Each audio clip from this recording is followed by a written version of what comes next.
ಪ್ರೀತಿಯ ಮಕ್ಕಳಿಗೆ ಸ್ವಾಗತ.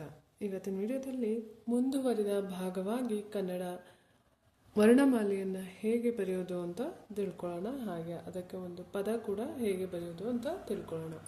Welcome to everyone. In this video we will learn how to write Kannada alphabets and words. Let's start. The next letter is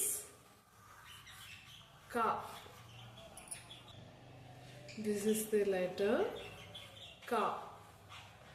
We start like this and end like this. ನಾವು ಇದೇ ಥರನೇ ಬರಿಬೇಕು, ಯಾಕೆಂದರೆ ಆಗ ಅಕ್ಷರ ದುಂಡಾಗಿ ಬರುತ್ತೆ ಮತ್ತು ಕನ್ನಡ ಹ್ಯಾಂಡ್ ರೈಟಿಂಗ್ ಕೂಡ ತುಂಬ ಚೆನ್ನಾಗಿರುತ್ತೆ.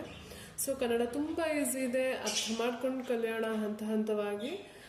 ಅದಕ್ಕಾಗಿ ಈ ನನ್ನ ಚಾನಲ್ನ ಫಾಲೋ ಮಾಡಿ. ಕ